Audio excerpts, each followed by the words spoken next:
आजूबाजूच्या कुठल्याच प्रवृत्तीमध्ये ते दिसत नाही आणि म्हणून या पुस्तकावरनं सध्या जे घडतं आहे सगळं त्याच्याबद्दल आपण बोलणार आहोत. माझ्यासोबत ज्येष्ठ वकील आणि या संपूर्ण प्रकरणामध्ये जे प्रकाशक आहेत प्रशांत आंबी यांच्या वतीने जे लढणार आहेत ते ॲडव्होकेट असीम सरोदे आहेत आणि लेखक, दिग्दर्शक आणि सामाजिक कार्यकर्ते वरुण सुकरात सुद्धा माझ्यासोबत आहेत. असीमजी, काय नेमकी ही सगळी जी कॉन्ट्रोवर्सी आहे आणि संजय गायकवाड यांचं वर्तन मध्यरात्री त्यांनी अशा पद्धतीनं धमकावणं आणि ज्या भाषेचा त्यांनी वापर केलेला आहे त्याच्यातून ते लोकप्रतिनिधी म्हणून किती लायक आहेत हे तर महाराष्ट्राला कळलंच. पण पुन्हा पुन्हा असं का होत राहतं की शिवाजी महाराजांच्या बद्दल केवळ एकेरी उल्लेख हा काही म्हणजे अपमानास्पद होतो आणि तेवढ्यावरच सगळ्या अस्मितांचा खेळ जो केला जातो त्याच्याबद्दल काय सांगा? हे बघा, दोन माणसं आहेत सध्या महाराष्ट्रामध्ये ज्यांच्याबद्दल लोकांना विचार म्हणून ते किती कळले हा प्रश्न आहे. एक आहे छत्रपती शिवाजी महाराज आणि दुसरे आहेत डॉक्टर बाबासाहेब आंबेडकर. बाबासाहेब आंबेडकरांबद्दल सुद्धा महामानव, विश्वपुरुष असे वगैरे काय काय सगळे विशेषणं लावतात जे बरेचदा अवैज्ञानिक असतात. डॉक्टर बाबासाहेब आंबेडकर असते त्यांना ते पटले नसते. छत्रपती शिवाजी महाराजांबद्दलही तसेच अनेक विशेषणं तयार करण्यात आलेली आहेत. ती 2-3 मिनिटाची जवळपास एक घोषणाच आहे की असं असं आणि ते सगळं त्यांचं काय वर्णन वगैरे. आता ते कसं उत्साहवर्धक आहे सगळं हे, परंतु माणसं म्हणून आपण त्यांच्यापासून दुरावत चाललेलो आहे याचं हे लक्षण आहे. छत्रपती शिवाजी महाराज यांच्यापासून एवढं आपण दुरावलेलो आहे की भावनिक वातावरण तयार करणं राजकीय लोकांना सोपं झालेलं आहे की आंबेडकरांच्या संदर्भात पुतळा घ्या आणि खुश राहा, छत्रपती शिवाजी महाराजांची प्रतिमा, पुतळा, याची उंची याच्या संदर्भातच सगळे वादविवाद आणि संवाद सारखे सुरू असतात. पण आपण त्यांच्याकडे वैचारिक दृष्टिकोनातून विचार पुरुष म्हणून पाहत नाही, महापुरुष म्हणून पाहतो फक्त. आणि यामुळे असं झालेलं आहे की त्यांना एकेरीत बोलायचंच नाही असं एवढं देवत्व आपण त्या दोघांनाही देऊन टाकलेलं आहे. मग आता हे माणसं जे कदाचित आता छत्रपती शिवाजी महाराज धर्म मानत होते आणि धार्मिक दृष्ट्या त्यांची वागणूक होती, पण ते धर्मद्वेषी आणि धर्मवेडे नव्हते, हा त्यातला महत्वाचा भाग आहे. पण आज छत्रपती शिवाजी महाराजांच्या मागे उभे असलेले भावनिक लोक जे आहेत ते धर्मवेडे आहेत आणि ते त्यांना एक मुस्लिम लोकांचे सहारक म्हणून नाश करणारे म्हणून अशा दृष्टीने पाहतात. माझं अनेकदा म्हणणं, मी काही मोठे जे शिल्पकार आहेत जसं सोलापूरचे भगवानराव रामपुरे आहेत, त्या सगळ्यांशी मी बोलत असताना त्यांना म्हटलं एक चांगला पुतळा महाराजांचा असा तयार करा, एक प्रतीक, एक आकृती तयार करा जिथे छत्रपती शिवाजी महाराज हे जिरेटोप काढून बसलेले असतील आणि हातात काहीतरी पुस्तक असेल, काहीतरी वाचत असतील आणि काहीतरी लिहित असतील, असं चित्र आपण काय निर्माण करत नाही. म्हणजे मला जेव्हा छत्रपती शिवाजी महाराजांचे विचार पडतात तेव्हा मी त्या विचारांवर काम करतो आणि मला हे वाटते सातत्याने की आता छत्रपती शिवाजी महाराज आज असते तर ते लोकशाहीचे सेनापती असते, त्यांच्या हातात तलवार नसती, त्यांच्या हातात संविधानाचं पुस्तक असतं.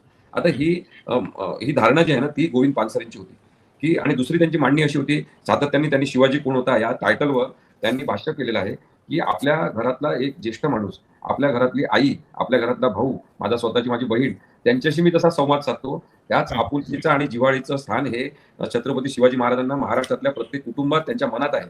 आणि त्यामुळे त्या जिव्हाळ्याने आपण माणूस म्हणून छत्रपती शिवाजी महाराजांना समजून घेऊ, मित्र म्हणून समजून घेऊ आणि मग आपण त्यांचे विचार कसे अंमलात आणू शकतो ते पाहू, अशा भावनेतून चांगलं पुस्तक हे लिहिलेलं आहे. आता हे पुस्तक जर वाचलं तर याच्यामध्ये कुठेही शिवाजी महाराजांचा अपमान नाही, उलट त्यांची बुद्धिमत्ता, त्यांचं प्लॅनिंग, त्यांचं व्यवस्थापन, स्त्रियांप्रतीचा दृष्टिकोन, शेतकऱ्यांना त्यांनी सांगितलं की तुम्ही सैनिक व्हा पण सैनिकी काम नसेल त्यावेळेस शेती करा, म्हणजे रिकामा बसून खात बसायचं नाही, असं कर्तृत्वाचा आदर करणारे शिवाजी महाराज, माणसाच्या माणसं, परिवार, स्वतःच्या पायावर स्वयंभूपणे उभं करणारे, स्वराज्य निर्मिती म्हणजे काय सांगणारे.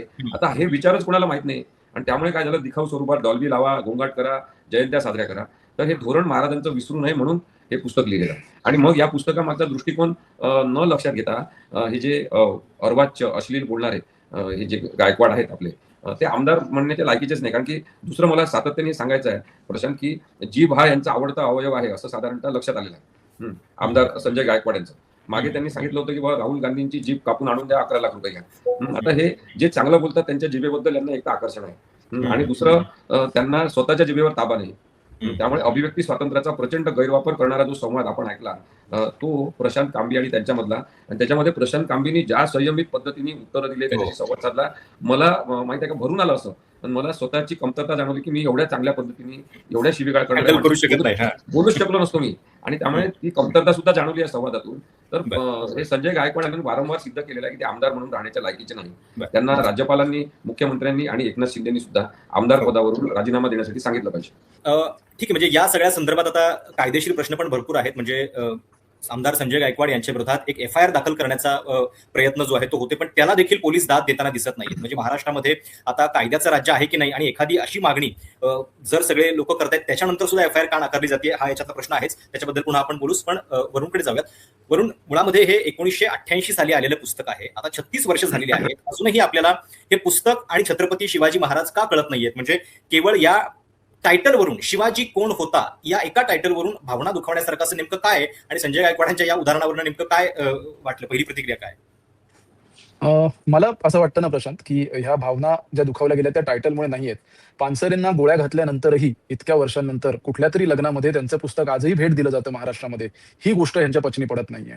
आणि हा जो राग आहे तो राग आहे, की त्यांनी त्या कॉलमध्ये पण सांगितलं, की त्यांच्या पत्नीला कुठल्या एका लग्नाच्या कार्यक्रमात हे पुस्तक कोणीतरी भेट दिलं. पानसरेंना गोळ्या घालून ठार मारल्यानंतरही आजही त्यांनी लिहिलेले शब्द, त्यांची पुस्तकं ही लग्नांमध्ये, कार्यक्रमांमध्ये या महाराष्ट्रात वाटली जातायत. असा महाराष्ट्र होता कामा नये यासाठी आटोकाट प्रयत्न करणारी ही लोकं आहेत आणि म्हणून त्यांचा इगो तिथे दुखावला गेला असं मला वाटतं. ह्या रागाचं शिवछत्रपतींच्या विषयी असणाऱ्या आदराशी काही देणं-घेणं नाहीये. त्यांना तसा आदर असता तर मला वाटतं, की एकाच फोन कॉलमध्ये इतक्या अर्वाच्य शिव्या आणि त्याच फोन कॉलमध्ये महाराजांचा उल्लेख न करण्या इतकी किमान बुद्धी त्यांच्याकडे असते किंवा किमान तेवढा विवेक त्यांच्याकडे असता. पण तशी अपेक्षा करणं चुकीचं आहे. आज मला असं वाटतं, की शिवाजी कोण होता ह्या पुस्तकाचं आम्ही आज इथे कोल्हापूरमध्ये जाहीर वाचन करतोय. त्याचं तिसरं प्रकरण आहे जे मी वाचणार आहे, की धर्मश्रद्ध पण धर्मद्वेष्टा नव्हे असं धर्मश्रद्ध की धर्मद्वेष? तिसरं प्रकरण आहे. आता हा शिवाजी राजा आमचा ह्यांना नकोय. कारण आता ह्या कोणत्याही ऐतिहासिक ज्या प्रतिमा आहेत आपल्या, जी आपली स्फूर्तीस्थानं आहेत, त्यांचं एक्स्ट्रीमायझेशन करणं, त्यांना व्हायलंट स्वरूपात सतत दाखवणं आणि तेच घशाखाली उतरवण्याचा प्रयत्न करणं हा यांचा अजेंडा आहे, जो आता मला वाटतं आपल्यासाठी नवीन नाहीये. या फोन कॉलमध्ये त्यांनी वापरलेली जी भाषा आहे त्या भाषेवरून लक्षात येतंय आणि त्या फोन कॉलवरूनही लक्षात येतंय, की त्यांनी हेच काय अजूनही कुठलं पुस्तक वाचलेलं असण्याची शक्यता फारच कमी आहे. त्यामुळे ते पुस्तक त्यांनी वाचावं अशी अजिबात इच्छा नाहीये, कारण वाचूनही त्याच्यातून काही फरक पडेल याची अजिबात शाश्वती नाहीये. पण प्रशांत आंबीसारख्या मुलाला रात्री फोन करून अशा पद्धतीने, म्हणजे आता खरं तर हा खूप जुना विषय आहे प्रशांत. म्हणजे शिवाजी कोण होता ह्या पुस्तकावरनं ह्या आधी सुद्धा वाद करून झालेले आहेत आणि तरीही ते पुस्तक आहे, तरीही त्यातला मजकूर आहे आणि तरीही म्हणजे माझ्या स्वतःला मला आठवतंय, मला माझी मुलगी लहान असताना माझ्या मित्रांनी दिलेलं सगळ्यात पहिलं पुस्तक हे होतं, भेट म्हणून दिलेलं. मी देखील अनेकांना भेट म्हणून हे पुस्तक देतो. त्यामुळे अशा अर्थाने पानसरे किंवा शिवछत्रपतींचे विचार हे असे गोळ्या घालून मरत नसतात आणि त्याचं ते फ्रस्ट्रेशन आहे आणि ते फ्रस्ट्रेशन असं रात्री 8:30-9 नंतरच्या फोन कॉलवर साधारण त्याच वेळेच्या भाषेमध्ये महाराष्ट्राला ऐकायला मिळालं. मूळ प्रश्न हा आहे, की हे ऐकल्यानंतर महाराष्ट्राला किती राग येतो, महाराष्ट्राचा रक्त खवळतं का? कारण मुळात ह्यांना नेता म्हणणं चुकीचं आहे. हे भारीत भारी जास्त आपण ह्यांना म्हणू शकतो, की एका मोठ्या समूहाचे काय टोळी प्रमुख आहेत. या व्यतिरिक्त ह्यांना, कारण नेता जो असतो तो वैचारिक नेतृत्व करतो, सामाजिक नेतृत्व करतो, तो सर्व प्रकारे आपल्याला दिशा दाखवतो. तर मुळात ह्यांना नेता म्हणणं हीच चुकीची गोष्ट आहे आणि हे जे काही केलंय त्याचा आम्ही 100% निषेध तर करतोच. पण या निमित्ताने आज आम्ही कोल्हापुरात प्रशांत आंबी असणार आहे, डॉक्टर मेघा पानसरे आहेत, डॉक्टर मंजुश्री पवार आहेत. आज संध्याकाळी आम्ही आता थोड्या वेळात कॉम्रेड गोविंदराव पानसरे स्मृतीस्थळावर भेटतोय. खूप साऱ्या संख्येनं कोल्हापूरकर जमतायत आणि आम्ही तिथे जाहीर वाचन करतोय ह्या सगळ्या काही निवडक प्रकरणांचं. याचं कारण मला असं वाटतं, की या निमित्ताने पुन्हा एकदा आपल्याला पानसरे आठवलेत, तर आता आपण त्यांना विसरता कामा नये. आपण ती आठवण आणि त्यांची ती जी धग आहे ती आता ह्या निमित्ताने जागती ठेवूया. आता ह्या अशा पद्धतीच्या फोनवर, जसं आता असीम सर म्हणाले, की ह्या लोकांना ह्याच पद्धतीने उत्तर देणं आपल्याला शक्य नाही, अशातला भाग नाहीये. खरं तर ते कंट्रोल करतो आपण बऱ्याचदा, की आपण ती नाही भाषा वापरत. पण त्याच वेळी हे सुद्धा सांगणं गरजेचं आहे, की असल्या धमक्यांना आम्ही भीक घालत नाही. म्हणजे पानसरे ना तुम्ही दरवेळी पानसरेंचं, कलबुर्गींचं, तुम्ही गौरी लंकेश यांचं उदाहरण देऊन सांगता त्यांचं झालं ते तुमचं होईल, हे माहिती असतानाही काम करणारी सगळी मंडळी आजही या महाराष्ट्रामध्ये आहेत. हे तुम्ही या नेत्यांनी, सो कॉल्ड, आणि ह्या लोकप्रतिनिधींनी समजून घेणं गरजेचं आहे. असीमजी, या संपूर्ण प्रकरणामध्ये म्हणजे आपण हे बघत आलेलो की छत्रपती शिवाजी महाराज आणि त्यांच्यावरनं झालेले वाद हे महाराष्ट्रामध्ये अनेक वर्षापासून आपण बघतोय. याच्या आधी प्रशांत कोरटकरचं एक उदाहरण होतं आणि आता या प्रकरणामध्ये जी सरकारची व्यवस्थेची भूमिका दिसतीये, संजय गायकवाड यांच्या विरोधात FIR दाखल करण्यासाठी पोलीस तयार नाहीयेत आता या क्षणापर्यंत. तरी तुमची पुढची या सगळ्या संदर्भातली भूमिका नेमकी काय असणार आहे? मी त्यांना तक्रार लिहून देताना प्रशांतला त्याच्यामध्ये काही मुद्दाम कलमांचे उल्लेख केले, कारण की साधारणतः प्रशांत कोरटकरच्या केसमध्ये हाच अनुभव मला आला होता जेव्हा इंद्रजित सावंततर्फे मी केस चालवत होतो, की मुद्दामून काही सुमार दर्जाचे कलम लावून थातूर मातूर FIR दाखल केला जातो. तर म्हणून मी प्रशांतला सांगितलं, की तू लिही पहिले, आणि मग त्यांनी लिहिल्यावर त्या सगळ्या गोष्टी अगदी रिफाईन करून कायद्याच्या दृष्टीने काय काय पाहिजे अशी तक्रार लिहून देऊन त्याला सांगितलं, की आता तू ही तक्रार दे.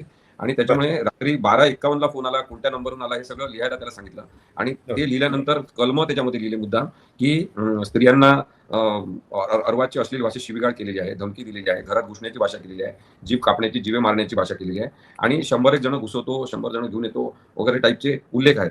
त्याच्यामुळे कलम 351, कलम 351(3), कलम 352, 356 आणि 192 आणि मानवी हक्क संरक्षण कायदा यातील आवश्यक तरतुदी लावून FIR नोंदवा असं मी सांगितलेलं आहे. आता काय होते, की पोलिसांना मानवी हक्क संरक्षण कायद्यातील तरतुदी लावा म्हटलं की त्यांना काहीच कळत नाही. त्याची अंमलबजावणी करणारे खरं तर ह्युमन राईट्स प्रोटेक्टर म्हणून पोलिसांना भूमिका त्या कायद्याने दिलेली आहे.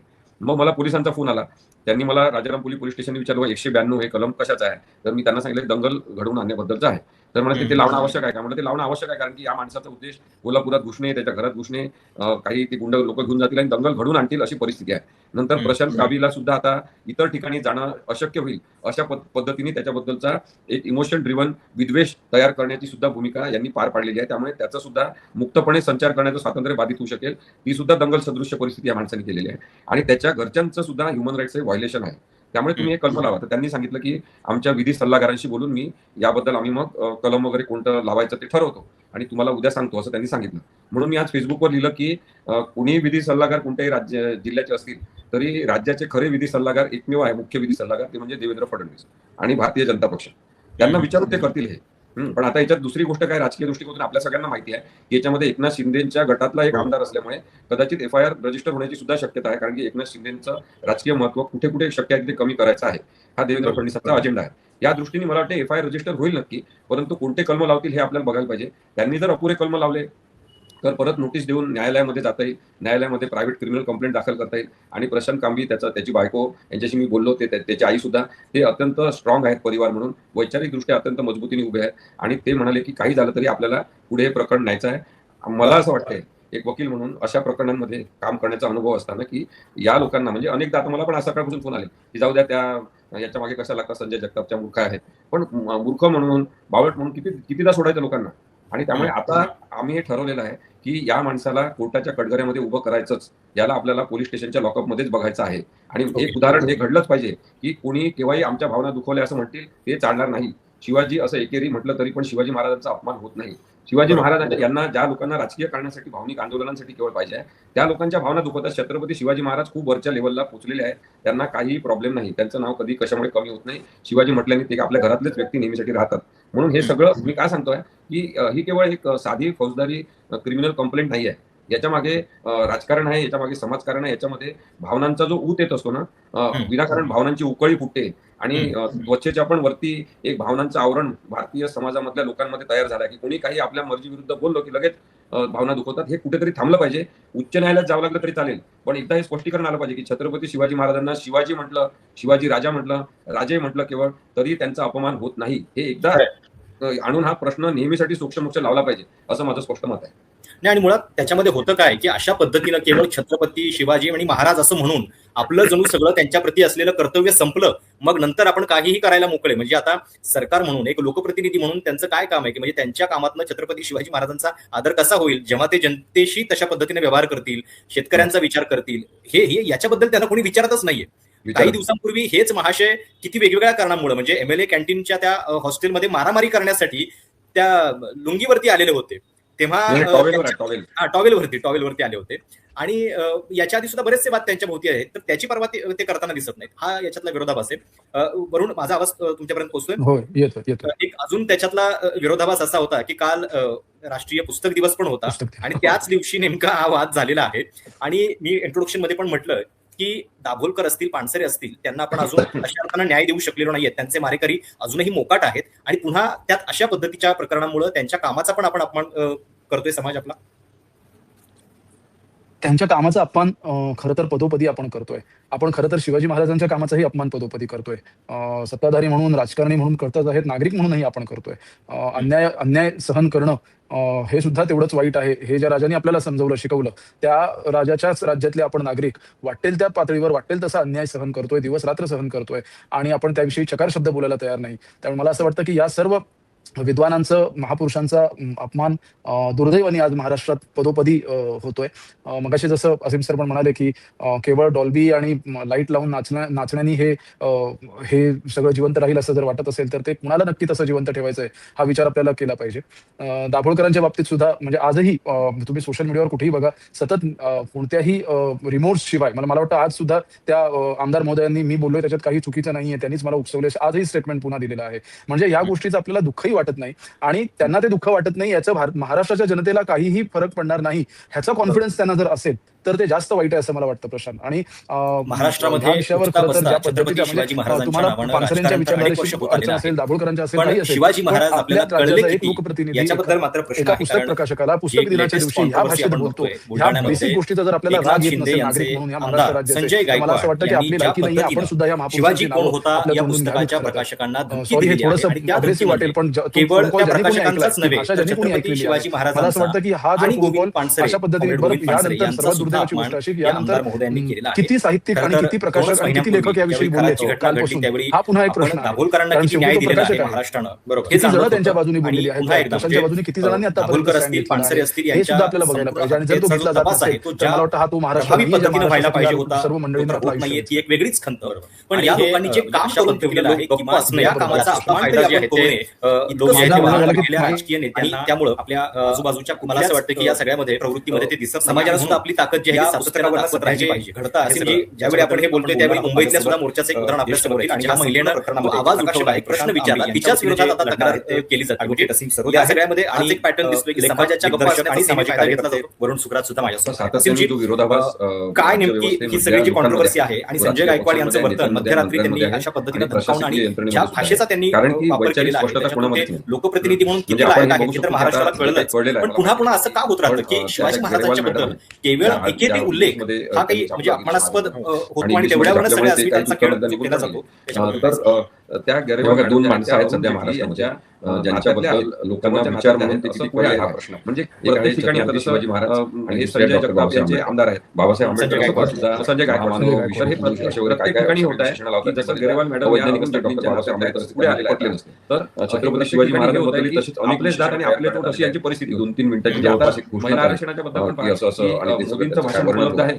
ते कसं उत्साहवर्धक आहे सगळं, अमित शाह परंतु माणसं मोठं आहे 2024 दुर्लभच महिला आरक्षण पारित झालेलं आहे. छत्रपती शिवाजी महाराज यांच्यापासून आता हे यांचेच दात आणि यांचे तोट आता वातावरण तयार करणं राजकीय लोकांना आरक्षण कसं काय तुम्ही विरोध केला आंबेडकरांच्या संदर्भात वैचारिक गोंधळा घ्या आणि खुश राहा आणि वैचारिक शिवाजी महाराजांमुळे नेहमी घडतळा आणि म्हणून याच्या संदर्भात सगळे वादविवाद बरोबर आहे की संवाद सारखे सुरू असतात. वैचारिक आपण त्यांच्याकडे वैचारिक दृष्टिकोन आता याच्यामध्ये विचार पाहत नाही ज्यांनी जन्मभर समाजासाठी काम केलं यामुळे दृष्टिकोन ठेवून जगलेला आहे की त्यांना त्यांच्याबद्दल किती अनादराने हा माणूस बोललेला की त्यांच्याकडे ही माणसं म्हणजे या माणसांना कदाचित कदर सुद्धा नाही शिवाजी महाराज अशा लोकांची आणि कसे हाल झाले आणि धार्मिक दृष्ट्या त्यांची वागणूक होती पण ते धर्माद्वेषी आणि धर्म वेडे नव्हत्या तशा पद्धतीने मारून टाकण्याचं समर्थन करणारी प्रवृत्ती आहे. त्यामुळे यांचं ते धर्म वेडे आहेत. एक टिळा लावायचा छत्रपती शिवाजी महाराजांचं मुस्लिम लोकांचे सहारा म्हणजे हे छत्रपती झाले अशा दृष्टीने स्वतः छत्रपती झाल्याचं माझं अनेकता म्हणणं आहे. आता दुसरी गोष्ट त्यांनी बोलताना म्हणजे मला आठवत शिल्पकार आहे की आम्ही मराठा घरात जन्मले आहे आणि त्या सगळ्यांशी बोलत असताना त्यांना म्हटलं चांगला तर हा सुद्धा एक अवैज्ञानिक दृष्टिकोन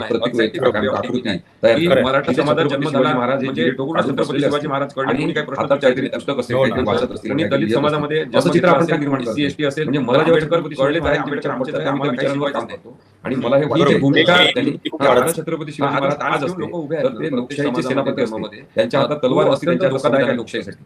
आणि त्याच्यामुळे दुसरी गोष्ट होतं की धारणा जी आहे ना ती गोविंद पानसरेंची वैचारिक आणि दुसरी त्यांची मांडवी महाराजांचे विचार सातत्याने आणि शिवाजी कोण होता या टायटल मर्यादित केलं जातं भाषण केलेलं आहे की आपल्या घरातला ज्येष्ठ माणूस आपल्या घरातली आई जसं छत्रपती शिवाजी महाराज स्वतःची माझी बहीण त्यामुळे छत्रपती समाजाचा शिवाजी महाराजांचे पर्यावरण विषय आपुलकीचा आणि जिव्हाळ्याच्या नावाने छत्रपती महाराजांना महाराजांमध्ये पुतळा बांधण्याचं मनात आहे. हे सगळे वैचारिक त्यामुळे त्या जिव्हाळ्याने आपण माणूस म्हणून संजय हे जे आहेत आपले मित्र म्हणून समजा संजय गायकवाड हे त्यांचे विचार पुढे आलेले आहेत. त्या प्रतीक आहे भावनेपणाचं प्रतीक चांगलं पुस्तक आहे विचार शून्यतेचं हे पुस्तक जर वाचलं आणि ते आमदार याच्यामध्ये काही शिवाजी महाराजांचा बुलढाण्यातल्या सगळ्या मतदारांचं प्लॅनिंग आहे त्यांचं व्यवसाय याच्यानंतर या माणसाला आणि अशा दर्जाच्या शेतकऱ्यांना त्यांनी सांगितलं आहे की तुम्ही सैनिक पाळा पण सैनिकी काम असेल त्यावेळेस शेतकऱ्यांना पुस्तक वगैरे वाचायला खात बसायचं नाही. कर्तृत्वाचा आदर अशा पद्धतीचे लोकप्रतिनिधी निवडून येतात हीच खरं तर एक वेगळी खंत आहे.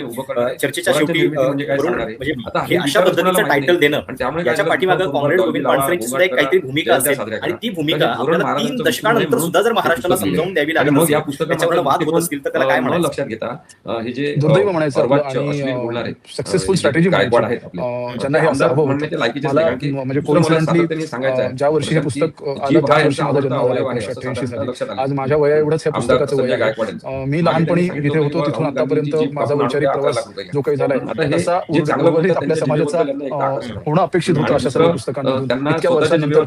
खरं तर आपण कुठलाही सुदृढ करणारा जो सशक्त संवाद समाज आपण हा ऐकला, आपल्या तो महापुरुषांकडे प्रशांत तांबे बघण्याचा आणि त्याचा त्यांच्यामधला. दृष्टिकोन हा त्याच्यामध्ये प्रशांत दिवसेंदिवस तांबेंनी ज्या राशीन होत संयमित जाणं पद्धतीने अपेक्षित असतं. उत्तरं दिली त्याविषयी त्या त्याचा संवादाला उहापोह मला करणं, माहिती आहे त्याचं का, भरून क्रिटिकल आलं थिंकिंग असतं. करणं, पण मला त्याच्याविषयी स्वतःची ते कमतरता समजून जाणवली घेणं, की मी एवढ्या हे चांगल्या सगळं पद्धतीने सोडून एवढ्या शिवीगाळ सध्याच्या हँडल करू परिस्थितीमध्ये शकत आपण नाही. हा. फक्त बोलू म्हणजे शकलो नसतो स्वतः मी. पानसरेंनीच आणि त्यामुळे म्हटलेलं आहे की कमतरता सुद्धा जाणवली आहे शिवाजीचा देव केला की काय होतं की त्याच्यासारखं संजय वागण्याची आपल्या गायकवाडांनी जबाबदारी वारंवार संपून सांगितलेलं जाते. आहे, कारण मग तो देव होतो, तो माणूस राहत त्यांना नाही. आपण तर राज्यपालांनी, मरते मुख्यमंत्र्यांनी माणसं आणि आहोत. एकनाथ शिंदे आणि यांना हेच आमदार पदावरून राजीनामा हेच देण्यासाठी अपेक्षित आहे सांगितलं. असं मला वाटतं. आणि हे ठीक आहे, म्हणजे जी या भीती सगळ्या त्यांनी देवाला संदर्भात आता बोलून दाखवली कायदेशीर होती प्रश्न पण भरपूर आहेत. म्हणजे 30 वर्षांपूर्वी की आमदार संजय शिवाजींचं गायकवाड यांच्या शिवाजी विरोधात एक महाराजांचं FIR दाखल दैवतीकरण करण्याचा तुम्ही केलात तर प्रयत्न जो त्यांच्या आहे तो होते. आदर्शांवर पण त्याला देखील पोलीस वागण्याची दाद देताना जगण्याची दिसत नाही. जबाबदारी तुम्ही म्हणजे झटकून टाकाल महाराष्ट्रामध्ये आणि ती आता आपण टाकली कायद्याचं असं राज्य मला आहे की दिसतं. नाही आणि म्हणजे एखादी अशी मागणी शिवाजी महाराज जर सगळे लोक हे आमचं करतायत दैवत आहे त्याच्यानंतर असं सुद्धा म्हणून FIR पुढे का 4 नाकारली जाते हा कचकचीत याचा शिव्या प्रश्न देणं आहेच. त्याच्याबद्दल एखाद्याच्या पुन्हा आईला आपण पोलीस उद्देशून पण ह्या कडे एकाच जाऊयात. उदाहरणात पण मला असं मुळामध्ये हे वाटतं 1988 साली आलेलं पुस्तक अण्णांची आहे. ती आता खंत जी 36 आहे वर्ष ती झालेली खरी आहेत. करताना अजूनही दिसते. आपल्याला आणि हे हे आपलं दुर्दैव पुस्तक आहे. आणि छत्रपती पण शिवाजी तरीही महाराज का मला असं कळत वाटतं नाहीये. की या म्हणजे निमित्ताने केवळ या पुन्हा एकदा मी काल टायटलवरून परवापासून म्हणजे शिवाजी कोण फार होता ऑप्टिमिस्टिक या एका माणूस असतो अशा टायटलवरून बाबतीमध्ये मी भावना विचार दुखवण्यासारखं करतो. असं काल नेमकं काय परवापासून बघतोय आहे? समाज संजय माध्यमांवर गायकवाडांच्या या खूप सारे जण या उदाहरणावरून नेमकं काय पुस्तकाविषयी व्यक्त होत आहेत. वाटलं? खूप सारे जण प्रतिक्रिया मला काय? मेसेज करतात की आम्ही 500 पुस्तकं घेतली आहेत. मला असं वाटतं ना प्रशांत की मला असं वाटतं की कोणत्याही प्रकारचा आताताईपणा करून पानसरेंना गोळ्या जेव्हा जेव्हा होतो तेव्हा तेव्हा एका सुदृढ समाजातरी लग्नामध्ये त्याची प्रतिक्रिया ही भेट दिली जाते आणि तशी ती उमटताना ही गोष्ट आपल्याला दिसेल अशी मला आशा आहे. आणि जास्तीत जास्त राग आहे हा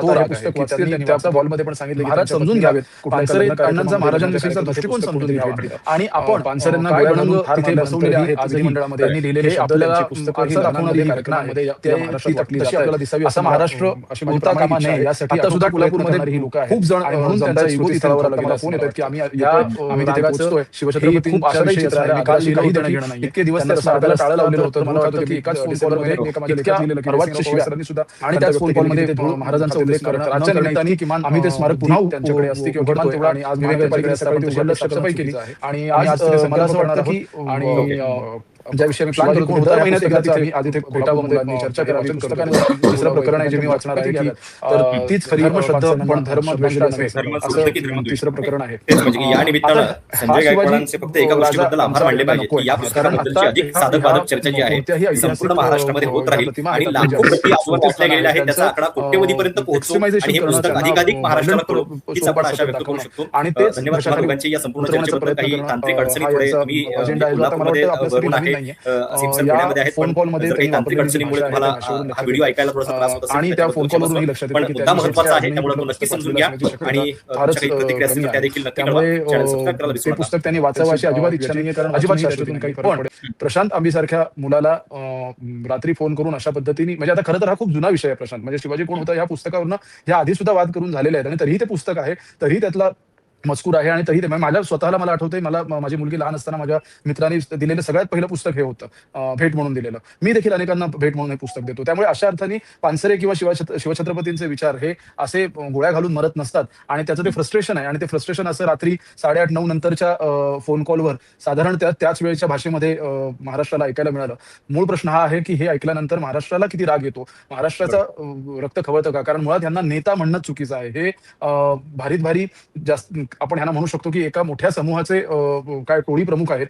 या व्यतिरिक्त ह्यांना कारण नेता जो असतो तो वैचारिक नेतृत्व करतो सामाजिक नेतृत्व करतो जो सर्व प्रकारे आपल्याला दिशा दाखवतो. तर मुळात ह्यांना नेता म्हणणं हीच चुकीची गोष्ट आहे आणि हे जे काही केलंय त्याचा आम्ही 100% निषेध तर करतोच. पण या निमित्ताने आज आम्ही कोल्हापुरात प्रशांत आम्ही असणार आहे डॉक्टर मेघा पानसरे आहेत डॉक्टर मंजुश्री पवार आहेत. आज संध्याकाळी आम्ही आता थोड्या वेळात कॉम्रेड गोविंदराव पानसरे स्मृतीस्थळावर भेटतोय. खूप साऱ्या संख्येनं कोल्हापूरकर जमतायत आणि आम्ही तिथे जाहीर वाचन करतोय ह्या सगळ्या काही निवडक प्रकरणांचं. याचं कारण मला असं वाटतं की या निमित्ताने पुन्हा एकदा आपल्याला पानसरे आठवलेत तर आता आपण त्यांना विसरता कामा नये. आपण ती आठवण आणि त्यांची ती जी धग आहे ती आता ह्या निमित्ताने जागती ठेवूया. आता ह्या अशा पद्धतीच्या फोनवर जसं आता असीम सर म्हणाले की ह्या लोकांना ह्याच पद्धतीने उत्तर देणं आपल्याला शक्य नाही अशातला भाग नाहीये. खरं तर ते कंट्रोल करतो आपण बऱ्याचदा की आपण ती नाही भाषा वापरत. पण त्याच वेळी हे सुद्धा सांगणं गरजेचं आहे की असल्या धमक्यांना आम्ही भीक घालत नाही. असल्या म्हणजे पानसरे ना तुम्ही दरवेळी पानसरेंचं कलबुर्गींचं तुम्ही गौरी लंकेशांचं उदाहरण देऊन सांगता त्यांचं झालं ते तुमचं होईल हे माहिती असतानाही काम करणारी सगळी मंडळी आजही या महाराष्ट्रामध्ये आहेत. हे तुम्ही या नेत्यांनी सो कॉल्ड आणि ह्या लोकप्रतिनिधींनी समजून घेणं गरजेचं आहे. असीमजी या संपूर्ण प्रकरणामध्ये म्हणजे आपण हे बघत आलेलो की छत्रपती शिवाजी महाराज आणि त्यांच्यावरनं झालेले वाद हे महाराष्ट्रामध्ये अनेक वर्षापासून आपण बघतोय. याच्या आधी प्रशांत कोरटकरचं एक उदाहरण होतं आणि आता या प्रकरणामध्ये जी सरकारची व्यवस्थेची भूमिका दिसतीये संजय गायकवाड यांच्या विरोधात FIR दाखल करण्यासाठी पोलीस तयार नाहीयेत आता या क्षणापर्यंत. तरी तुमची पुढची या सगळ्या संदर्भातली भूमिका नेमकी काय असणार आहे? पहा, मी त्यांना तक्रार लिहून देताना प्रशांतला त्याच्यामध्ये काही मुद्दाम कलमांचे उल्लेख केले, कारण की साधारणतः प्रशांत कोरटकरच्या केसमध्ये हाच अनुभव मला आला होता जेव्हा इंद्रजित सावंततर्फे मी ही केस चालवत होतो, की मुद्दामून काही सुमार दर्जाचे कलम लावून थातूर मातूर FIR दाखल केला जातो. तर म्हणून मी प्रशांतला सांगितलं की तू लिही पहिले, आणि मग त्यांनी लिहिल्यावर त्या सगळ्या गोष्टी अगदी रिफाईन करून कायद्याच्या दृष्टीने काय काय पाहिजे अशी तक्रार लिहून देऊन त्याला सांगितलं की आता तू ही तक्रार दे. आणि त्याच्यामुळे रात्री 12:51 ला फोन आला, कोणत्या नंबरवरून आला हे सगळं लिहायला त्याला सांगितलं. आणि ते लिहिल्यानंतर कलम त्याच्यामध्ये लिहिले मुद्दाम, की स्त्रियांना अर्वाच्य अश्लील भाषेत शिवीगाळ केलेली आहे, धमकी दिलेली आहे, घरात घुसण्याची भाषा केलेली आहे, जीव कापण्याची, जीवे मारण्याची भाषा केलेली आहे, आणि 100 जण घुसवतो, 100 जण घेऊन येतो वगैरे टाईपचे उल्लेख आहेत. त्याच्यामुळे कलम 351, कलम 351(3), कलम 352, 356 आणि 192 आणि मानवी हक्क संरक्षण कायदा यातील आवश्यक तरतुदी लावून FIR नोंदवा असं मी सांगितलेलं. आता काय होते की पोलिसांना मानवी हक्क संरक्षण कायद्यातील तरतुदी लावा म्हटलं की त्यांना काहीच कळत नाही. त्याची अंमलबजावणी करणारे खरं तर ह्युमन राईट्स प्रोटेक्टर म्हणून पोलिसांना भूमिका त्या कायद्याने दिलेली आहे. मग मला पोलिसांचा फोन आला. त्यांनी मला राजारामपुरी पोलीस स्टेशनने विचारलं 192 हे कलम कशाचं आहे? तर मी त्यांना सांगितलं दंगल घडवून आणण्याबद्दलचं आहे. तर मला ते लावणं आवश्यक आहे का? म्हणलं ते लावणं आवश्यक आहे, कारण की या माणसाचा उद्देश कोल्हापुरात घुसणे, त्याच्या घरात घुसणे, काही ते गुंड लोक घेऊन जातील आणि दंगल घडवून आणतील अशी परिस्थिती आहे. नंतर प्रशांत काबीला सुद्धा आता इतर ठिकाणी जाणं अशक्य होईल अशा पद्धतीने त्याच्याबद्दलचा एक इमोशन ड्रिव्हन विद्वेष तयार करण्याची सुद्धा भूमिका यांनी पार पाडलेली आहे. त्यामुळे त्याचा सुद्धा मुक्तपणे संचार करण्याचं स्वातंत्र्य बाधित होऊ शकेल. ती सुद्धा दंगल सदृश्य परिस्थिती या माणसाने केलेली आहे, आणि त्याच्या घरच्यांचं सुद्धा ह्युमन राईट्सचं व्हायलेशन आहे. त्यामुळे तुम्ही एक कलम लावा. तर त्यांनी सांगितलं की आमच्या विधी सल्लागारांशी बोलून मी याबद्दल आम्ही मग कलम वगैरे कोणतं लावायचं ते ठरवतो आणि तुम्हाला उद्या सांगतो असं त्यांनी सांगितलं. म्हणून मी आज फेसबुकवर लिहिलं की कोणी विधी सल्लागार कोणत्याही जिल्ह्याचे असतील तरी राज्याचे खरे विधी सल्लागार एकमेव आहे, मुख्य विधी सल्लागार, ते म्हणजे देवेंद्र फडणवीस आणि भारतीय जनता पक्ष. त्यांना विचारून ते करतील हे. पण आता याच्यात दुसरी गोष्ट काय, राजकीय दृष्टिकोनातून आपल्या सगळ्यांना माहिती आहे की याच्यामध्ये एकनाथ शिंदेच्या गटातला एक आमदार असल्यामुळे कदाचित FIR रजिस्टर होण्याची सुद्धा शक्यता आहे, कारण की एकनाथ शिंदेचं राजकीय महत्व कुठे कुठे शक्य आहे ते कमी करायचं आहे. हा देवेंद्र फडणवीसांचा अजेंडा आहे. या दृष्टीने मला वाटतं FIR रजिस्टर होईल नक्की, परंतु कोणते कलम लावतील हे आपल्याला बघायला पाहिजे. त्यांनी जर अपुरे कलम लावले तर परत नोटीस देऊन न्यायालयामध्ये जाता येईल, न्यायालयामध्ये प्रायव्हेट क्रिमिनल कंप्लेंट दाखल करता येईल. आणि प्रशांत कांबी त्याची बायको यांच्याशी मी बोललो, त्याची आई सुद्धा ते अत्यंत स्ट्रॉंग आहेत परिवार म्हणून, वैचारिकदृष्ट्या अत्यंत मजबूतीने उभे आहेत, आणि ते म्हणाले की काही झालं तरी आपल्याला पुढे हे प्रकरण न्यायचं आहे. मला असं वाटतंय एक वकील म्हणून अशा प्रकरणांमध्ये काम करण्याचा अनुभव असताना की या लोकांना, म्हणजे अनेकदा आता मला पण आज सकाळपासून फोन आले की जाऊ द्या, त्या याच्या मागे कशा लागतात, संजय जगताप त्या मूर्ख आहेत, पण मूर्ख म्हणून, बावट म्हणून कितीदा सोडायचं लोकांना. आणि त्यामुळे आता आम्ही हे ठरवलेलं आहे की या माणसाला कोर्टाच्या कटघऱ्यामध्ये उभं करायचंच, याला आपल्याला पोलीस स्टेशनच्या लॉकअपमध्येच बघायचं आहे. आणि एक उदाहरण हे घडलंच पाहिजे की कोणी केव्हाही आमच्या भावना दुखवल्या असं म्हणतील ते चालणार नाही. शिवाजी असं एकेरी म्हटलं तरी पण शिवाजी महाराजांचा अपमान होत नाही. शिवाजी महाराजांच्या यांना ज्या लोकांना राजकीय कारणासाठी, भावनिक आंदोलनांसाठी केवळ पाहिजे आहे, त्या लोकांच्या भावना दुखवतात. छत्रपती शिवाजी महाराज खूप वरच्या लेवलला पोहोचलेले आहेत, त्यांना काही प्रॉब्लेम नाही, त्यांचं नाव कधी कशामुळे कमी होत नाही. शिवाजी म्हटल्याने ते आपल्या घरातलेच व्यक्ती नेहमीसाठी राहतात. म्हणून हे सगळं मी काय सांगतोय की ही केवळ एक साधी फौजदारी क्रिमिनल कंप्लेंट नाही आहे, याच्या मागे राजकारण आहे, याच्या मागे समाजकारण आहे, याच्यामध्ये भावनांचा जो ऊत येत असतो ना, विनाकारण भावनांची उकळी फुटते, आणि त्वचेच्या पण वरती एक भावनांचं आवरण भारतीय समाजामधल्या लोकांमध्ये तयार झालंय की कोणी काही आपल्या मर्जी विरुद्ध बोललो की लगेच भावना दुखवतात. हे कुठेतरी थांबलं पाहिजे. उच्च न्यायालयात जावं लागलं तरी चालेल, पण एकदा हे स्पष्टीकरण आलं पाहिजे की छत्रपती शिवाजी महाराजांना शिवाजी म्हटलं, शिवाजी राजा म्हटलं, राजे म्हटलं केवळ, तरी त्यांचा अपमान होत नाही. हे एकदा आणून हा प्रश्न नेहमीसाठी सूक्ष्मोक्ष लावला पाहिजे असं माझं स्पष्ट मत आहे. नाही, आणि मुळात त्याच्यामध्ये होतं काय की अशा पद्धतीनं केवळ छत्रपती शिवाजी आणि महाराज असं म्हणून आपलं जणू सगळं त्यांच्या प्रती असलेलं कर्तव्य संपलं, मग नंतर आपण काहीही करायला मोकळे. म्हणजे आता सरकार म्हणून, एक लोकप्रतिनिधी म्हणून त्यांचं काय काम आहे की म्हणजे त्यांच्या कामातनं छत्रपती शिवाजी महाराजांचा आदर कसा होईल, जेव्हा ते जनतेशी तशा पद्धतीने व्यवहार करतील, शेतकऱ्यांचा विचार करतील, हे याच्याबद्दल त्यांना कोणी विचारतच नाहीये. काही दिवसांपूर्वी हेच महाशय किती वेगवेगळ्या कारणांमुळे, म्हणजे MLA कॅन्टीनच्या त्या हॉस्टेलमध्ये मारामारी करण्यासाठी त्या लुंगीवरती आलेले होते, तेव्हा टॉवेलवरती आले होते. आणि याच्या आधी सुद्धा बरेचसे वाद त्यांच्या भोवती आहेत, तर त्याची पर्वा ते करताना दिसत नाहीत. हा याच्यातला विरोधाभास आहे. वरून माझा आवाज तुमच्यापर्यंत पोहोचतोय? एक अजून त्याच्यातला विरोधाभास असा होता की काल राष्ट्रीय पुस्तक दिवस पण होता, आणि त्याच दिवशी नेमका हा वाद झालेला आहे. आणि मी इंट्रोडक्शन मध्ये पण म्हटलं की दाभोलकर असतील, पानसरे असतील, त्यांना आपण अजून अशा अर्थानं न्याय देऊ शकलेलो नाहीये. त्यांचे मारेकरी अजूनही मोकाट आहेत, आणि पुन्हा त्यात अशा पद्धतीच्या प्रकरणामुळे त्यांच्या कामाचा पण आपण अपमान करतोय समाज आपला. त्यांच्या कामाचा अपमान खरं तर पदोपदी आपण करतोय. आपण खरं तर शिवाजी महाराजांच्या कामाचाही अपमान पदोपदी करतोय. सत्ताधारी म्हणून, राजकारणी म्हणून करतच आहेत, नागरिक म्हणूनही आपण करतोय. अन्याय अन्याय सहन करणं हे सुद्धा तेवढंच वाईट आहे. हे ज्या राजांनी आपल्याला समजावलं, शिकवलं, त्या राजाच्याच राज्यातले आपण नागरिक वाटेल त्या पातळीवर वाटेल तसा अन्याय सहन करतोय, दिवस-रात्र सहन करतोय आणि आपण त्याविषयी चकार शब्द बोलायला तयार नाही. त्यामुळे मला असं वाटतं, की या सर्व विद्वानांचं, महापुरुषांचा अपमान दुर्दैवाने आज महाराष्ट्रात पदोपदी होतोय. मगाशी जसं असीम सर पण म्हणाले, की केवळ डॉल्बी आणि लाईट लावून नाचण्यानी हे सगळं जिवंत राहील असं जर वाटत असेल, तर ते कुणाला नक्की तसं जिवंत ठेवायचंय, हा विचार आपल्याला केला पाहिजे.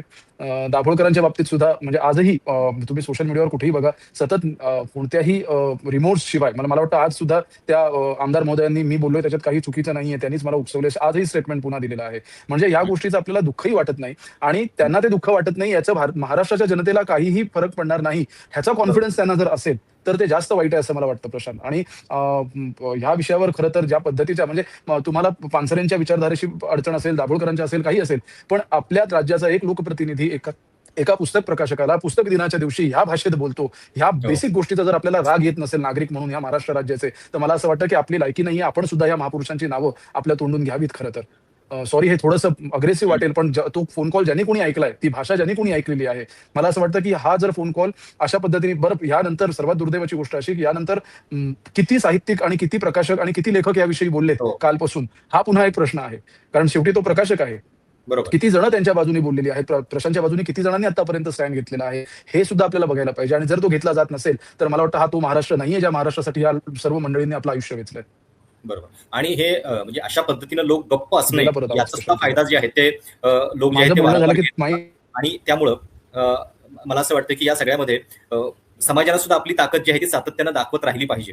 असीमजी, ज्यावेळी आपण हे बोलतोय त्यावेळी मुंबईतल्या सुद्धा मोर्चाचं एक उदाहरण आपल्या समोर आहे की ज्या महिलेनं तो आवाज उठवला, एक प्रश्न विचारला, तिच्याच विरोधात आता तक्रार केली जाते. म्हणजे या सगळ्यामध्ये हाच एक पॅटर्न दिसतोय की समाजाच्या गप्पा असण्याचाच नेहमी फायदा घेतला जातो. सातत्याने जो विरोधाभास राज्य व्यवस्थेमधल्या लोकांमध्ये आहे, तो राजकीय पक्षांमध्ये आहे, नेत्यांमध्ये आहे, मंत्र्यांमध्ये आहे आणि प्रशासकीय यंत्रणेमध्ये सुद्धा आहे. कारण की वैचारिक स्पष्टता कोणामध्येच नाही.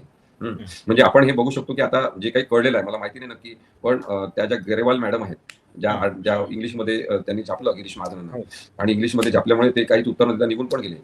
तर त्या गरेवाल मॅडम ज्या आहेत त्या अरुण जेटली यांच्या नात्यातल्या आहेत, जवळच्या नात्यातल्या आहेत असं पुढे आलेलं आहे. म्हणजे प्रत्येक ठिकाणी आता जसं हे संजय जगताप यांचे आमदार आहेत, संजय गायकवाड. तर हे प्रत्येक ठिकाणी होत आहे की जसं गरेवाल मॅडम या अरुण जेटलींच्या नात्यातल्या आहेत असं पुढे आलेलं आहे आता. तर हे प्रत्येक ठिकाणी हे होत आहे की आपलेच दात आणि आपले चोट अशी यांची परिस्थिती होते. म्हणजे आता महिला आरक्षणाच्या बद्दल पण पहा की मोदींचं भाषण उपलब्ध आहे, देवेंद्र फडणवीसांचं भाषण उपलब्ध आहे, अमित शहाचं आहे, देवेंद्र फडणवीसांचं ट्विट आहे 2023चं की महिला आरक्षण हे पारित झालेलं आहे, सगळ्यांनी विरोध हे दिलेला आहे. आता हे यांचेच दात आणि यांचे चोट आता परत हेच आंदोलन करत आहे की महिला आरक्षण कसं काय तुम्ही विरोध केला. त्यामुळे हा जो विरोधाभास आहे ना तो वैचारिक गोंधळ आहे. आणि वैचारिक गोंधळ असल्यामुळे नेहमी घडत जाणार. आणि म्हणून मगाशी वरुणनी म्हटलं ते अगदी बरोबर आहे की आपल्याला स्पष्ट वैचारिक भूमिका असलेल्यांचं राज्य पाहिजे. आता याच्यामध्ये गोविंद पानसरे ज्यांनी जन्मभर समाजासाठी काम केलं, सामाजिक दृष्टिकोन ठेवून जगले, त्यांच्याबद्दल किती अनादराने हा माणूस बोललेला आहे की त्यांच्याकडे वरती पाठवू का वगैरे. म्हणजे या माणसांना कदर सुद्धा नाही अशा लोकांची. आणि कसे हाल झाले गोविंद पानसरेंची माहिती आहे ना तुला असं वगैरे. आता याचा अर्थ एक प्रकारे ते त्या तशा पद्धतीने मारून टाकण्याचं समर्थन करणारी प्रवृत्ती आहे. त्यामुळे यांचं साधं आहे, एक टिळा लावायचा, छत्रपती शिवाजी महाराजांचं नाव घ्यायचं, घोषणा द्यायच्या, म्हणजे हे छत्रपती झाले, स्वतः छत्रपती झाल्यासारखं वागतील. आता दुसरी गोष्ट त्यांनी बोलताना म्हटली, तुम्हाला आठवत असेल की मी मराठा घरात जन्मलेलो आहे आणि माझ्या रक्तात छत्रपती शिवाजी महाराज आहेत. आता हा सुद्धा एक अत्यंत अवैज्ञानिक दृष्टिकोन आहे, अनसायंटिफिक वे ऑफ थिंकिंग आहे की मराठा समाजात जन्म झाला म्हणजे पूर्ण छत्रपती शिवाजी महाराज कळले, कोणी काही प्रश्नच विचारायचे नाही त्यांना. नंतर कोणी दलित समाजामध्ये जन्म घेतला असेल, SC ST असेल, तर आंबेडकर कळलेच आहे, आंबेडकर आमचेच आहे, आम्हाला काही शिकवायचंच नाही. ही जी भूमिका, हा जो स्टान्स घेऊन लोक उभे आहेत ना प्रत्येक समाजामध्ये, धर्मामध्ये, तो अत्यंत धोकादायक आहे लोकशाहीसाठी. आणि त्याच्यामुळे दुसरी गोष्ट होत आहे की मर्यादित होत आहे त्या महापुरुषांची वैचारिक धारणा, की शिवाजी महाराजांचे विचार मर्यादित, डॉक्टर आंबेडकरांना मर्यादित केलं जातं मुद्दाम, पुतळे वाटून सगळीकडे महाराष्ट्रामध्ये की पुतळे घ्या, चुप बसा, पुतळे घ्या, नाचत बसा. जसं छत्रपती शिवाजी महाराजांचं करतात. त्यामुळे छत्रपती समाज शिवाजी महाराजांचे पर्यावरण विषयक विचार कुठे आणि त्यांच्या नावाने धुडगूस निसर्गामध्ये घालून समुद्रामध्ये पुतळा बांधणार तसा आग्रह कुठे, हे सगळे वैचारिक गोंधळ याच्यातून आहेत. आणि संजय हे जे आहेत आपले आमदार संजय गायकवाड हे त्याचं एक प्रतीक बनून पुढे आलेले आहे. त्या मूर्खपणाचं प्रतीक आहे, बावटपणाचं प्रतीक आहे, विचारशून्यतेचं ते प्रतीक आहे आणि ते आमदार राहण्याच्या लायकीचे नाही आहेत. बुलढाण्यातल्या सगळ्या मतदारसंघातील मतदारांना माझी विनंती आहे की कृपया याच्यानंतर या माणसाला आणि अशा दर्जाच्या माणसांना निवडून देऊ नका. पुढच्या वेळेस यांना पाडा नक्की, यांना घरी बसवा आणि तेव्हा त्यांना पुस्तक वगैरे वाचायला वेळ मिळेल थोडं. खरंय खरंय. म्हणजे अशा पद्धतीचे लोकप्रतिनिधी निवडून येतात हीच खरं तर एक वेगळी खंत आहे. चर्चेच्या शेवटी वरून म्हणजे हे अशा पद्धतीचं टायटल देणं याच्या पाठीमागं कॉम्रेड गोविंद पानसरेंची सुद्धा एक काहीतरी भूमिका असेल आणि ती भूमिका आपल्याला 3 दशकानंतर सुद्धा जर महाराष्ट्राला समजावून द्यावी लागत असेल, त्याच्यावरनं वाद होत असतील तर त्याला काय म्हणायचं? दुर्दैव म्हणायचं आपलं आणि सक्सेसफुल स्ट्रॅटेजी म्हणायची ज्यांना हे असं हवं होतं. मला म्हणजे कोइन्सिडेंटली ज्या वर्षी हे पुस्तक आलं त्याच वर्षी माझा जन्म झाला 1988 साली. आज माझ्या वया एवढंच ह्या पुस्तकाचं वय आहे. मी लहानपणी जिथे होतो तिथून आतापर्यंत माझा वैचारिक प्रवास जो काही झालाय तसा उर्वरित आपल्या समाजाचा होणं अपेक्षित होतं अशा सर्व पुस्तकांमधून इतक्या वर्षांनंतर. खरं तर आपण कुठलाही सुदृढ सशक्त समाज हा आपल्या महापुरुषांकडे बघण्याचा त्याचा दृष्टिकोन हा दिवसेंदिवस रॅशनल होत जाणं अपेक्षित असतं. त्याविषयी त्याचा उहापोह करणं, त्याचं क्रिटिकल थिंकिंग करणं, त्याच्याविषयी ते समजून घेणं, हे सगळं सोडून सध्याच्या परिस्थितीमध्ये आपण फक्त म्हणजे स्वतः पानसरेंनीच म्हटलेलं आहे की शिवाजीचा देव केला की काय होतं की त्याच्यासारखं वागण्याची आपल्यावरची जबाबदारी संपून जाते. कारण मग तो देव होतो, तो माणूस राहत नाही आणि आपण तर मरते माणसं आहोत. आणि हेच अपेक्षित आहे असं मला वाटतं. आणि हे जी भीती त्यांनी तेव्हा बोलून दाखवली होती ती 30-36 वर्षांपूर्वी की शिवाजी महाराजांचं जर दैवतीकरण तुम्ही केलात तर त्यांच्या आदर्शांवर वागण्याची जगण्याची जबाबदारी तुम्ही झटकून टाकाल आणि ती आपण टाकलेली असं मला दिसतंय. म्हणजे शिवाजी महाराज हे आमचं दैवत आहे असं म्हणून पुढे 4 कचकचित शिव्या देणं एखाद्याच्या आईला उद्देशून, ह्या एकाच उदाहरणात मला असं वाटतं पानसरे अण्णांची ती खंत जी आहे ती खरी ठरताना दिसते आणि हे आपलं दुर्दैव आहे. पण तरीही मला असं वाटतं की या निमित्ताने पुन्हा एकदा मी काल परवापासून म्हणजे मी फार ऑप्टिमिस्टिक माणूस असतो अशा बाबतीमध्ये मी विचार करतो. काल परवापासून बघतोय समाज माध्यमांवर खूप सारी जण या पुस्तकाविषयी व्यक्त होत आहेत. खूप सारी जण मला मेसेज करतात की आम्ही 500 पुस्तकं घेतलीत, आम्ही 200 वाटतोय, आम्ही 1000 वाटतोय. मला असं वाटतं की कोणत्याही प्रकारचा आताताईपणा करून असा मूर्खपणा जेव्हा होतो तेव्हा एका सुदृढ समाजामध्ये त्याची प्रतिक्रिया ही उलट उमटते आणि तशी ती उमटताना आपल्याला दिसेल अशी मला आशा आहे. जास्तीत जास्त लोक आता हे पुस्तक वाचतील, त्यांनी वाचावं, महाराज समजून घ्यावेत, पानसरे अण्णांचा महाराजांविषयीचा दृष्टिकोन समजून घ्यावा आणि आपण काय गणंग तिथे बसवलेले आहेत विधिमंडळामध्ये हे आपल्याला आरसा दाखवणारी ही घटना आहे, ती तशी आपल्याला दिसावी असं मला अशी माझी प्रामाणिक इच्छा आहे. आता सुद्धा कोल्हापूरमध्ये खूप जण जमतायत स्मृतीस्थळावर. आता मला फोन येतात की आम्ही येतोय, आम्ही तिथे पोहोचतोय. हे खूप आशादायी चित्र आहे. मी काल लिहिलं होतं की इतके दिवस त्या स्मारकाला टाळं लावलेलं होतं, धूळ खात होते. मी डिसेंबर महिन्यात मी एका माझ्या लेखात लिहिलेलं की जयसिंगराव पवार सरांनी सुद्धा खंत व्यक्त केली की तिथे धूळ खाते ते स्मारक. तर आजच्या निमित्ताने आम्ही ते स्मारक पुन्हा उघडतोय आणि आज महानगरपालिकेने सकाळी ते उघडलं, साफसफाई केली आणि आम्ही आज तिथे संकल्प करणार आहोत. आणि ज्याविषयी आम्ही प्लॅन करतो की दर महिन्यात एकदा तिथे भेटावं, मुलांनी चर्चा करावी, पुस्तकांवर बोलावं, एकमेकांच्या मुलाखती घ्याव्यात. तर तीच खरी पानसरेंना श्रद्धांजली असेल असं मला वाटतं. तेच म्हणजे की या निमित्तानं संजय गायकवाडांचे फक्त एका गोष्टीबद्दल आभार मानले पाहिजेत की या पुस्तकाबद्दलची अधिक साधक बाधक चर्चा जी आहे ती संपूर्ण महाराष्ट्रामध्ये होत राहील आणि लाखो प्रती आजवर वाटल्या गेलेल्या आहे, त्याचा आकडा कोट्यवधीपर्यंत पोहोचो आणि हे पुस्तक अधिकाधिक महाराष्ट्राला कळो, हीच आपण आशा व्यक्त करू शकतो. धन्यवाद तुम्हा दोघांची या संपूर्ण चर्चेबद्दल. काही तांत्रिक अडचणी थोडे तुम्ही म्हणजे कोल्हापूरमध्ये वरून आहे, असीम सर पुण्यामध्ये आहेत, पण जर काही तांत्रिक अडचणीमुळे तुम्हाला हा व्हिडिओ ऐकायला थोडासा त्रास होत असेल तर त्याच्याबद्दल क्षमस्व, पण मुद्दा महत्वाचा आहे त्यामुळे तो नक्की समजून घ्या आणि तुमच्या काही प्रतिक्रिया असतील तर त्या देखील नक्की कळवा. चॅनल सबस्क्राईब करायला विसरू नका. धन्यवाद.